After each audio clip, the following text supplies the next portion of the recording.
madame, monsieur, il est 13 h ici à Cotonou et environ. Bienvenue dans le journal, voici les titres. Déjà un an qu'il y a eu le renouvellement des conseils communaux.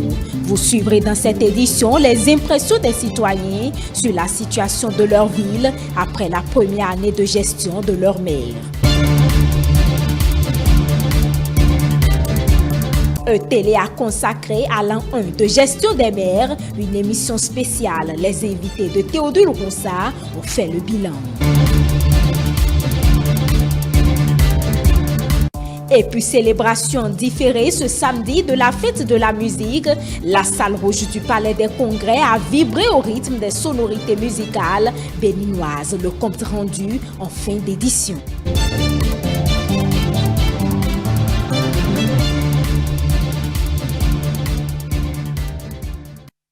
Le processus de proclamation des résultats du brevet d'études du premier cycle BPC session de juin 2021 se poursuit. Après la délibération nationale, la proclamation départementale s'est faite ce lundi 5 juillet 2021 dans les 12 départements du Bénin.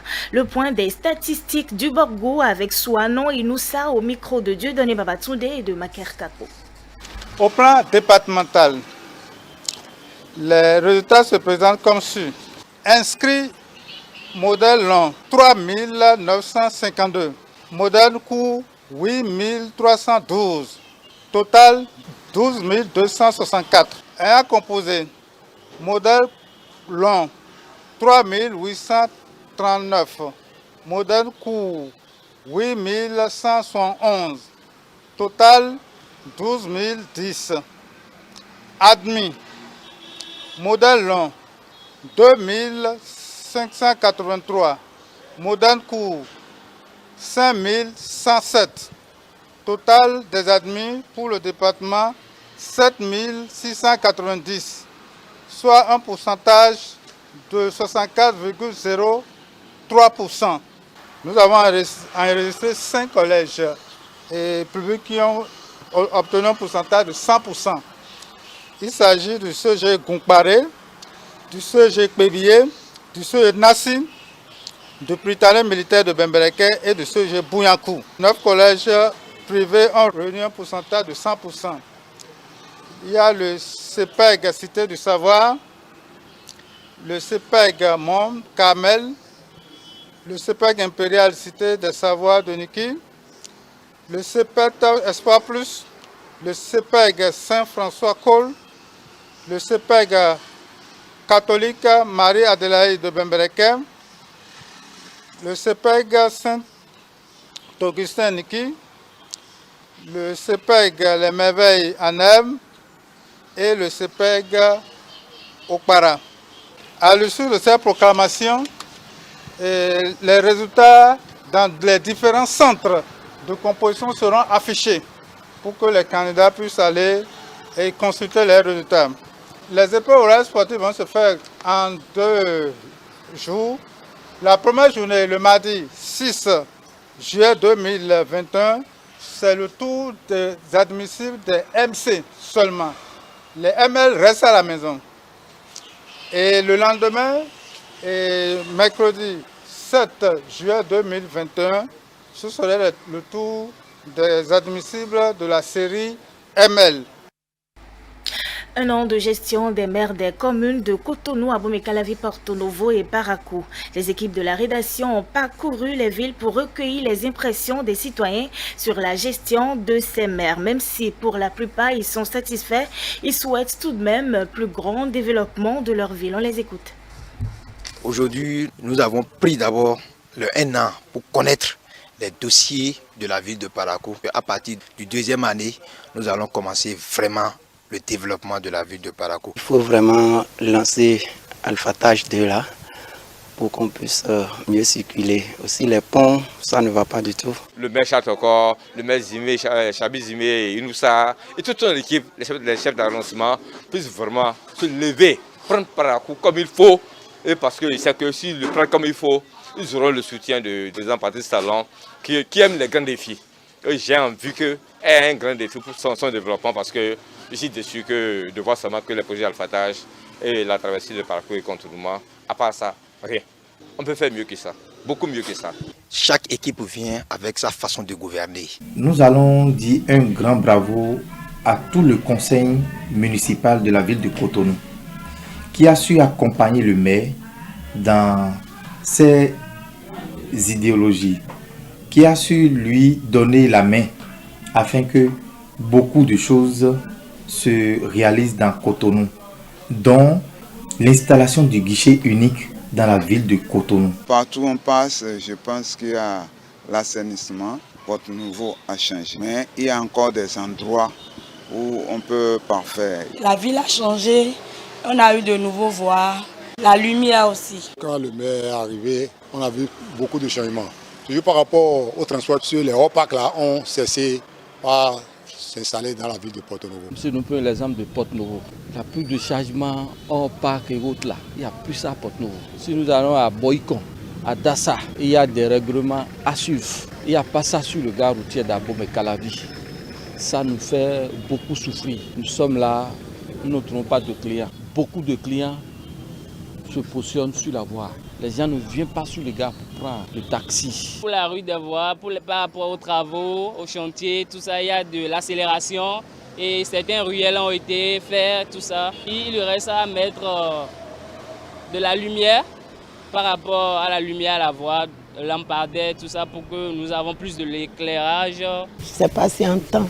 Il a eu l'idée de convoquer les femmes de Calavi pour savoir un peu de quoi on souffre.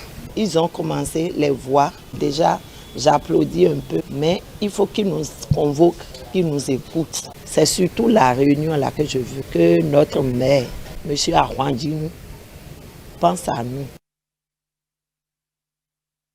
Et pendant que ça évolue de mieux en mieux dans certaines communes, des tensions sont observées dans d'autres 1 an après le renouvellement des équipes. C'est le cas des communes de Semek-Podji et de Tofor. Rapprochés, certains conseillers de la commune de Semek-Podji expliquent la situation. À Tofor, tout semble être rentré dans l'ordre. Nous vous invitons à suivre ici les propos d'élus communaux et de citoyens de ces localités. D'abord, depuis que le maire Benameto a commencé sa gestion, nous avons eu des points de divergence. On ne s'est pas toujours entendu sur la manière dont il gère la commune de Semek-Podji. Et nous parlons ainsi d'une gestion opaque. Et donc, le maire Benameto a écarté complètement les conseillers UP et les militants UP dans sa gestion. Il y a eu plusieurs arrêtés sur lesquels aucun conseiller, aucun membre de UP ne figure. Il y a eu par exemple la gestion des gares routières où il n'y avait que les militants BR. La goutte d'eau qui a fait déborder le vase le jour là, c'est la situation de l'un de nos conseillers qui a demandé à prendre la parole mais qui a été tout simplement humilié par le maire. Nous avons dit nous ne pouvons pas continuer à accepter de tels comportements et nous avons voulu nous extériorer. C'est ce que nous avons fait. Il gère d'une manière vraiment qui est propre à lui et on voit que ce n'est pas bon. 2 mois du moins nous avons demandé une audience, il ne nous a pas reçus, mais il veut qu'on arrive au conseil alors qu'on lui a demandé une audience. Nous voulons lui exprimer de vive voix notre mécontentement. Je demande au maire Benameto de revoir sa copie. L'Union progressiste et le Bloc républicain s'entendent pour gérer la mairie. À moins que si ce dernier veut faire la pagaille, il faut une gestion collégiale. Il y a une grande chose à Tofor ici. Les gens oublient. Le conseil communal ne tient pas compte. Vous savez, l'eau n'a pas atteint tous les niveaux. Si ça ne va pas, nous le disons. Peut-être que c'est parce que ça n'allait pas que nous avons voulu nous faire entendre. Mais aujourd'hui, ça va. Ça va. Tout va bien. Le conseil se porte à merveille. Et nous avons fait l'autre session aujourd'hui avec la quasi-totalité des conseillers. Sans absence, c'est que ça va. Ça va. Si ça ne va pas, nous le dirons pour que ça change. C'est tout. C'est vrai, l'équipe communale qui est actuellement là, ça fait 1 an qu'ils sont là. Mais je ne peux pas dire avec certitude que quelque chose a été fait et ou montrer du doigt quelque chose de réalisé pendant cette année qui vient de passer. D'autant plus que vous allez constater que ce qui est actuellement là, c'est ce qui a été, c'est ce qu'ils ont hérité. Hein, que les gens nous tendent la main et que nous allons ensemble collaborer. Si quelque chose ne marche pas, nous sommes en demeure de le dire. Ils sont en train de nous dépouiller de tous nos attributs, de toutes nos structures dont Tofosant devrait bénéficier. Par exemple, la circonscription scolaire n'est pas à Tofo ici centre, ça a été transféré à Huebo. L'impôt à Huebo, même s'il faut payer une facture d'électricité de 200 francs, c'est à Huebo que tu vas partir pour remplir cette tâche-là. Notre doléance est que nous demandons à l'administration d'œuvrer pour nous ramener ce qu'ils nous ont enlevé. Émission spéciale ce lundi 5 juin 2021 sur votre chaîne de télévision E-Télé. Et il a été question avec les invités sur le plateau de faire le bilan dans les conseils communaux un an après le renouvellement. On fait le point ici avec Aziz Acham.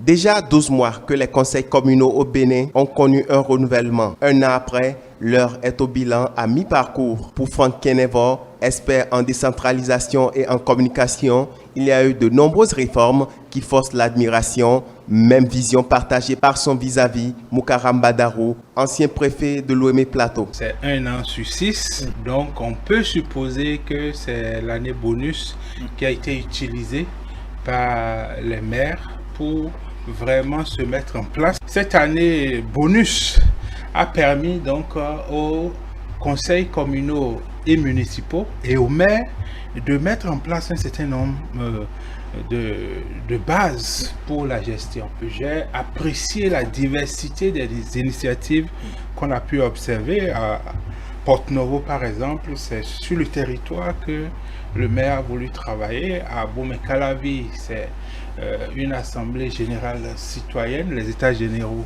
des citoyens d'Abomey-Calavi. À Cotonou, c'est un plan d'action que le maire met en place. 1 an après, c'est difficile de faire un bilan. Le seul constat qu'on peut faire, c'est que chaque maire, chaque conseil communal ou municipal se débat pour travailler afin de pouvoir faire le développement dans leurs différentes communes. Effectivement, dans le cadre d'une loi interprétative, les partis politiques ont été beaucoup plus responsables. La réalité, c'est que les efforts se font, c'est ce que je peux dire, pour que les populations puissent se sentir mieux. Au cours de l'émission, la situation relative aux frondes enregistrées dans certaines communes du Bénin a été évoquée. Sur le sujet, les analyses vont selon l'avis des débatteurs. C'est le collège des conseillers qui décide et dans l'exécution, ce n'est pas les conseillers, c'est l'administration. Le maire s'appuie sur l'administration pour exécuter une décision du conseil communal ou municipal. Ça, c'est ce que la loi dit. Maintenant, il est intéressant que le maire, malgré ces dispositions, j'ai dit ici tantôt que la loi dit clairement que le maire en lui-même, le maire lui seul, est l'exécutif de la commune. Malgré cette disposition très forte qui nous conduit à des maires présidents, je pense qu'il est de l'intérêt du maire de rassembler parce que le développement ne peut pas se faire contre une partie de la population que représentent ces conseillers communaux.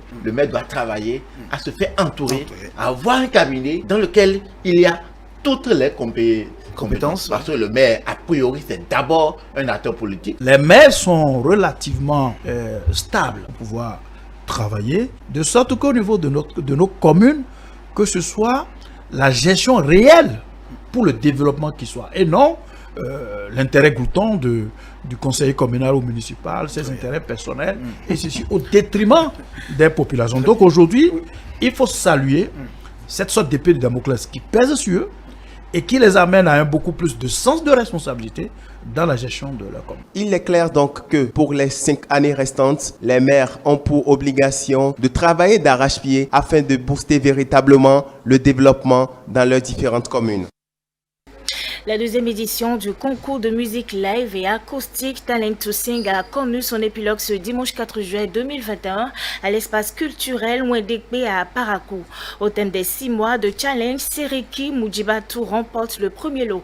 Suivez le condensé de cette finale dans ce reportage de Dieudonné Babatunde et Maker Kako. Elle annonce Seriki Mujibatu et vient de l'église des Assemblées de Dieu de Titiou 1. Avec une moyenne de 16,66, elle remporte l'édition 2021 du concours dénommé Talent to Sing. Avec joie, ses premiers mots vont à l'endroit de Dieu. Tout le monde peut être premier ou première, mais si ce soir je suis la championne de Talent to Sing, c'est une grâce de Dieu. Et je remercie tout le staff, tout le comité de Talent to Sing. Je remercie aussi les coachs.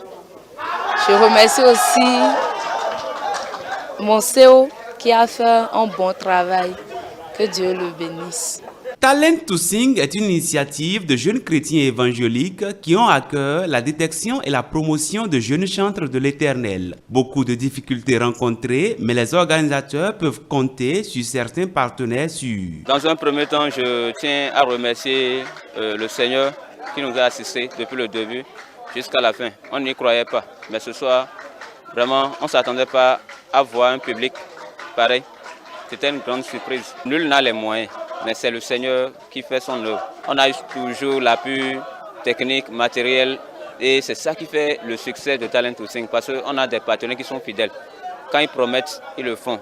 La belle preuve, Pétélé a promis être là, ils sont là. Épilogue d'une épopée démarrée en janvier avec plus de 210 candidats. Ce soir, les 10 meilleurs ont presté devant parents, amis et curieux. Les initiateurs ne comptent pas s'en arrêter qu'à l'étape du concours. La suite, c'est tout un chemin. On a du travail parce que juste après la compétition, la semaine prochaine, on est en studio avec tous les 10 candidats pour une production. L'artiste Corneille Sobossi, alias Djoubale, a honoré de sa présence la finale de cette compétition de musique live et en acoustique entre les jeunes talents musicaux des églises évangéliques de la municipalité de Parakou. Ça a été super compliqué, déjà avec un public qui est assez bouillant et qui veut vous pousser à bout.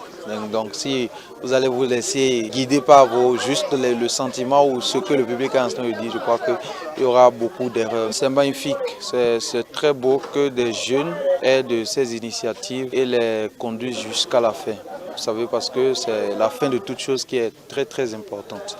Et moi je tiens à les féliciter, leur dire du courage et voilà. Tous les 10 finalistes ont été récompensés, mais la lauréate de ce concours part en plus avec un trophée et de nombreux autres lots. Restons dans le même registre de la musique, mais cette fois-ci on revient à Cotonou. Célébration ce samedi 3 juillet 2021 de la fête de la musique au Bénin. L'événement organisé par le ministère du Tourisme, de la Culture et des Arts s'est tenu dans la salle rouge du Palais des Congrès et c'était en présence de plusieurs cadres et autorités gouvernementales. Compte rendu. La musique est une fois encore célébrée à l'occasion de cette 40e édition. Ici au Palais des Congrès de Cotonou à cette soirée, c'est la crème des artistes musiciens du Bénin qui est représentée selon la tendance et la génération. Fans et mélomanes ont revisité dans une ambiance conviviale plusieurs sonorités du répertoire de ces artistes musiciens.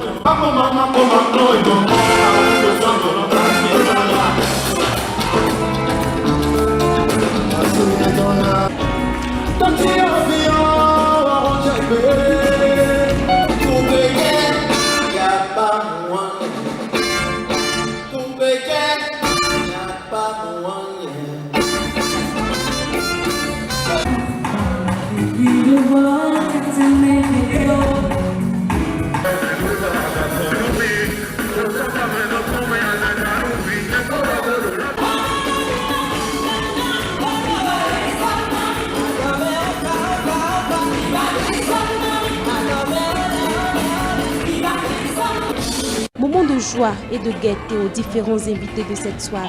À cette occasion, le ministre du Tourisme, de la Culture et des Arts a invité les promoteurs béninois à plus d'efforts pour que soient portés haut les talents du pays. Ce n'est pas à l'État d'organiser des concerts. Nous le faisons parce qu'il faut effectivement que nous puissions offrir ces plaisirs aux populations et que nous puissions également montrer nos artistes. Mais j'en appelle aux investisseurs, j'en appelle aux producteurs. Je voudrais ici remercier quelques-uns qui font déjà beaucoup, notamment M. Sidikou Karimou de Blue Diamond et également M. Adjovi Ulrich du groupe Empire et d'autres également qui essayent de faire évoluer la musique béninoise. Nous avons besoin d'eux, nous avons besoin qu'ils portent nos artistes, nous avons besoin de labels du Bénin pour pouvoir exporter la musique béninoise. C'est également l'occasion pour ces quelques invités de livrer leur impression après cette soirée. Ils ont par ailleurs salué les réformes du gouvernement pour l'épanouissement des artistes au Bénin. Je suis heureux que les jeunes s'intéressent de plus en plus à la musique béninoise. Quand on regarde la ferveur que nous avons constatée au sein du public, c'est un pas. Nous pensons que nous sommes sur la bonne voie en matière de développement de la culture. Franchement, j'ai été très content, très heureux parce que j'ai découvert des jeunes actrices, des jeunes chanteurs. C'est le Bénin qui gagne. On a été très fiers de voir nos artistes béninois s'exprimer. C'est une joie et on ne peut que remercier le gouvernement et à travers le ministre Jean-Michel Abimbola qui a eu l'initiative, qui a associé toutes les classes et tous les secteurs d'ailleurs, parce que vous avez vu, les artistes ne sont pas restés en marge. Autorités gouvernementales, invités de marque à cette fête, sont tous repartis très satisfaits après une soirée riche en couleurs et en sons. À l'international, on s'informe également, le ministère ougandais de la Santé redouble ses efforts pour réguler le coût des traitements pour les patients de la Covid-19. Dans le pays, de nombreux patients des hôpitaux privés sont désespérés, se retrouvant avec d'énormes factures que la plupart des Ougandais ne peuvent se permettre. Selon le ministère de la Santé, plus de 1000 patients atteints de la Covid-19 sont actuellement admis dans des établissements hospitaliers privés et publics.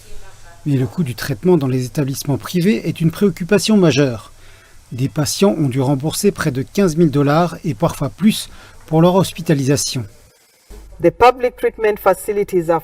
Les établissements de traitement public sont pleins et les patients se retrouvent donc dans des établissements privés. Le ministère discute avec les propriétaires des établissements de santé privés et examine les facteurs de coût du traitement afin de réduire les coûts.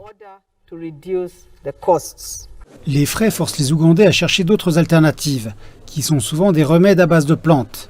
Cette semaine, l'autorité nationale ougandaise du médicament a approuvé un médicament à base de plantes fabriqué localement comme traitement de soutien pour les infections virales comme la Covid-19.